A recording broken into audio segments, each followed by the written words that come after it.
The cars started coming in the evening.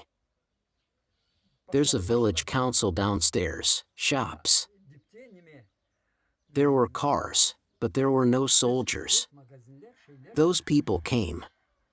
Then I realized, when I saw ZIS-5, Studebaker in Uzbekistan. It turns out that there were ZIS-5 cars and Studebakers. Then in the morning, at 2 a.m. in every house, 2 soldiers and an armed officer also came to our house. They didn't say, let's say, excuse me, can I come in? Or, take your time. I mean, they broke in like this. They broke in. You have 15 minutes. Get away, traitors. Get away from Crimea. There were some of us who spoke Russian. There were those who didn't. When we understood what the soldiers were saying, it had already been 15 minutes. Then we were taken out. I had a car with 10 wheels, body and cabin. A truck. I picked up this car, and they grabbed it and threw it away.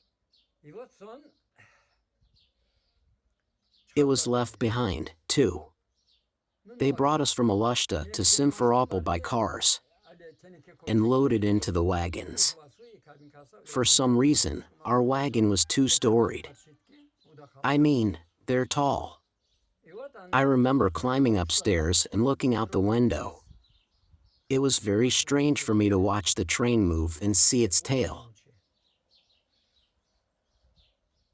There are tears and screams and those who was saying, "Mom, I want to eat. Mom, I want to eat." The dead were there, too. I saw it all with my own eyes. Do you know what this man said? At that moment, you know. When your age passes, that was on the first day, then everything will be fine, he said. So if you're asked, you can lie. Because your father told you. It doesn't matter what he said. What are you talking about? I've seen it myself. That's why it's hard to get rid of me. Then they brought. I'll make it short. There's a lot to tell. When we were on the way, there were such crossroads. Then steam locomotives gather water with a long pipe. Then there is an oncoming train. This is the Kazakh steppes. Then the carriage door opens noisily. They're asking if there are dead people. Of course there are. Come on, you give up the dead. Then they close the door. And on. That's how we arrived. I can't tell you everything what happened during these 18 days on the road. At each station there was a similar situation. So we came to Bulungar, Samarkand region. Got to Bulungar. And from there we were taken to Karamoan Collective Farm. There was collective farm called Karamoan. Then it was renamed, I forgot how. Stalin's collective farm became October, and this one. It wasn't even a collective farm. We got there. The water flowed through that area. Karasov. That's right, Karamoan collective farm. There was a river. But the water was dirty. It was like a waterfall, it was green. But only this one flowed among the reeds. Dad drank it. He got sick. My mother worked in a sanatorium. She was quite fast. She went to the district executive committee and transferred us from Karamoan collective farm to Yaroslavsky. 5 or 6 families were settled in one house. Every day someone died. Count the number of people in 5 families. Every day, someone died and was taken away to be buried. I followed them too. The cemetery was not far away. When we were going there, I saw those jackals myself. the jackals which ate those bodies. They were digging half a meter hole. And who would dig there? If there were no men, only children. And it was without any tools, except if you ask for a hoe from an Uzbek. I won't go into details about how it was done. They were digging half a meter hole. And after they left, jackals appeared and torn these graves. I saw the jackals waiting for it. That's interesting. The cemetery was there. But they weren't standing in front of the cemetery. I remember. It was looking over there. And the cemetery is here. It is standing there like this, and it turns its head at it. If anything happens, it'll run straight without turning around. That is what jackals did. And then they howled. All places were like the steppes. There were no streets. There was no construction at the collective farm.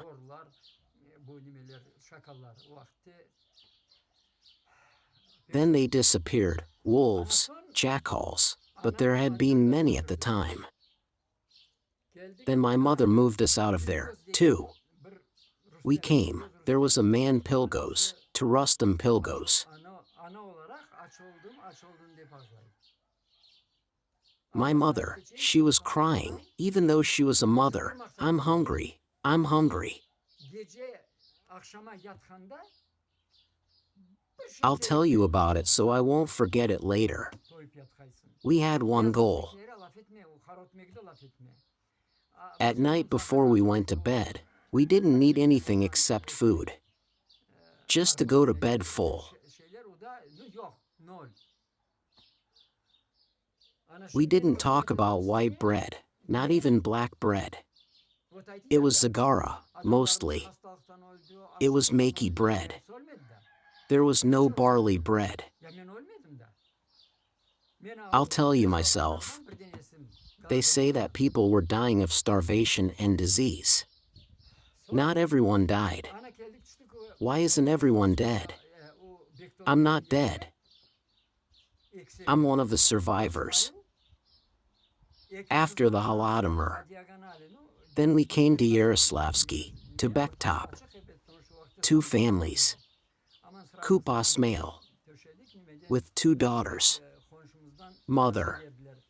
On a diagonal, about 4 by 4 one room, the middle is open, because in the middle there was a stove.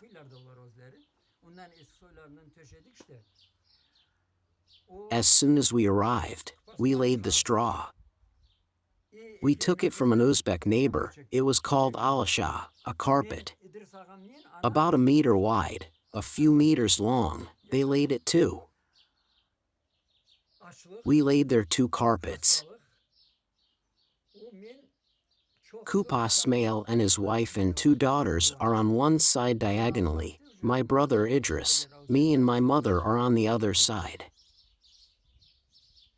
That's how we lived. Hunger, disease.